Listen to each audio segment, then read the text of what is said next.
అక్కినేని కుటుంబం ప్రస్తుతం మంచి సంతోషంలో ఉంది. దీనికి కారణం నాగార్జున పెద్ద కొడుకు నాగచైతన్యకు శోభితతో వివాహం జరగటంతో పాటు ఇటీవలే విడుదలైన తండేల్ సినిమా 100 కోట్ల క్లబ్లో చేరింది. నాగచైతన్యకు మొదటి 100 కోట్ల సినిమా ఇది. శోభితను చూసుకున్న తర్వాత అంతా కలిసొస్తుందనే సంతోషంలో అక్కినేని కుటుంబం ఉంది.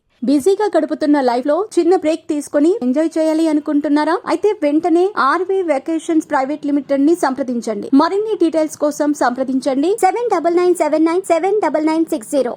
తర్వాత చిన్న కొడుకు అఖిల్కు బడా వ్యాపారవేత్త కుటుంబానికి చెందిన అమ్మాయితో నిశ్చితార్థం జరిగింది. అఖిల్ ఆ అమ్మాయి జైనబ్ రబ్ది ముందుగానే ప్రేమించుకోవటంతో వారి ప్రేమకు ఇరువైపుల పెద్దలు అంగీకారం తెలిపారు. ఇటీవలే ప్రధానమంత్రి నరేంద్ర మోదీని కలిసి యార్లగడ్డ లక్ష్మీప్రసాద్ రాసిన పుస్తకాన్ని బహుమతిగా ఇవ్వటంతో పాటు కుటుంబ సభ్యులంతా మోడీతో కొంత సమయం ఆహ్లాదకరంగా గడిపారు. పెద్ద కొడుకు భారీ హిట్ సాధించిన తర్వాత చిన్న కొడుకు కూడా అంత హిట్ ఇవ్వాలని నాగార్జున కోరుకుంటున్నారు. పెళ్లి చేసుకున్న తర్వాత కలిసి వస్తుందనే అభిప్రాయంతో మార్చి 24వ తేదీన అఖిల్ జైనబ్ వివాహానికి ముహూర్తాన్ని నిర్ణయించారు. వీరిద్దరి పెళ్లిని చాలా గ్రాండ్గా చేయాలనే యోచనలో నాగార్జున ఉన్నారు.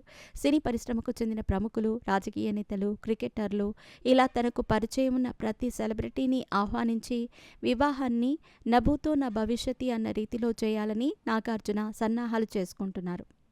ప్రస్తుతం అఖిల్ పెళ్లికి సంబంధించిన ఈ వార్త సోషల్ మీడియాలో వైరల్ అవుతోంది. అఖిల్ ప్రస్తుతం CCL ఆడుతూ బిజీగా ఉన్నాడు. దీని తర్వాత ఒక సినిమా ప్రారంభం కాబోతోంది. యూవీ క్రియేషన్స్ బ్యానర్పై ఇప్పటికే ఒక సినిమా ప్రారంభం కావాల్సి ఉన్నప్పటికీ అది వాయిదా పడింది. వివాహమైన తర్వాత పరిశ్రమలో ఓ స్టార్ హీరోగా అఖిల్ నిలదొక్కుంటాడని నాగార్జున భావిస్తున్నారు. ప్రస్తుతానికి అక్కినేని కుటుంబం మాత్రం చాలా కాలం తర్వాత సంతోషంగా ఉంది. ఇటీవలి కాలంలో సరైన హిట్లు లేక సమంతతో విడిపోవటం, ఎన్కన్వెన్షన్ కూల్చివేత తదితర కారణాలతో అక్కినేని కుటుంబం కాస్తంత డీలా పడింది. ఇప్పుడు అఖిల్ వివాహంతో ఈ కుటుంబంలో సంతోషం వెల్లివిరియబోతోందని చెప్పొచ్చు.